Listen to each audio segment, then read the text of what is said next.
అందరికీ నమస్కారం. ఈరోజు కేంద్ర ప్రభుత్వం స్టీల్ ప్లాంట్ పునరుద్ధరణ నిమిత్తం 11,440 కోట్ల రూపాయలు ప్రకటించినటువంటి నేపథ్యంలో కేంద్రాన్ని ఒప్పించి ఆ నిధులు తెప్పించడంలో ప్రముఖ పాత్ర పోషించినటువంటి తెలుగుదేశం పార్టీ జాతీయ అధ్యక్షులు ముఖ్యమంత్రి గారైనటువంటి శ్రీ నారా చంద్రబాబు నాయుడు గారికి నేను ప్రత్యేకంగా ధన్యవాదాలు తెలియజేస్తున్నాను. ఇది నా జీవితంలో శాశ్వతంగా గుర్తుండిపోయే రోజు.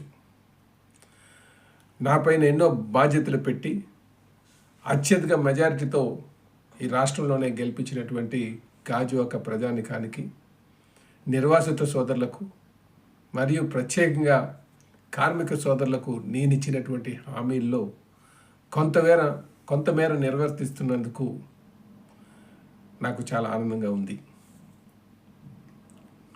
విశాఖ ఉక్కు ఆంధ్రుల హక్కు అనే నినాదంతో మరియు ఈ ఉద్యమం స్టార్ట్ అయింది.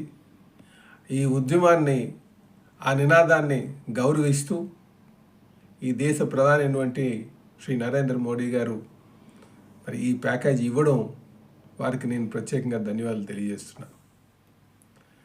అలాగే కేంద్ర ఉక్కు మంత్రివర్యులకి, సహాయ మంత్రివర్యులకు, బీజేపీ నాయకత్వానికి నేను దీనికి సహకారం అందించినటువంటి వారందరికీ కూడా నేను ప్రత్యేకంగా ధన్యవాదాలు తెలియజేస్తున్నాను. అలాగే ఉప ముఖ్యమంత్రి గారు అయినటువంటి పవన్ కళ్యాణ్ గారికి కూడా నేను ప్రత్యేకంగా ధన్యవాదాలు తెలియజేస్తున్నాను. యువకాలంలో హామీ ఇచ్చి హామీని నిర్వర్తిస్తూ ఈరోజు సహకారం అందించినటువంటి మరి లోకేష్ బాబు గారికి కూడా నేను ప్రత్యేకంగా ధన్యవాదాలు తెలియజేస్తున్నాను. అలాగే కేంద్ర మంత్రి రామ్మోహన్ గారికి, అలాగే స్థానిక ఎంపీ అయినటువంటి భరత్ గారికి నేను ప్రత్యేకంగా ధన్యవాదాలు తెలియజేసుకుంటున్నాను.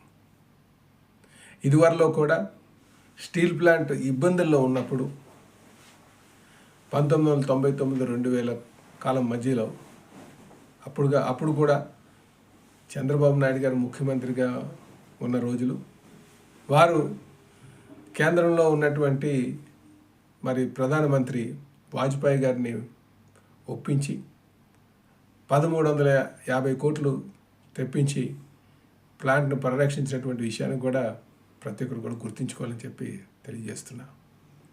మళ్ళీ అదే పరిస్థితిలో ఉన్నటువంటి ప్లాంట్కి ఈరోజు మళ్ళీ కేంద్రాన్ని ఒప్పించి 11,440 కోట్లు తీసుకొచ్చి మరి ప్లాంట్ని మరి రివైవల్ ప్యాకేజ్ ఇవ్వడం జరిగింది.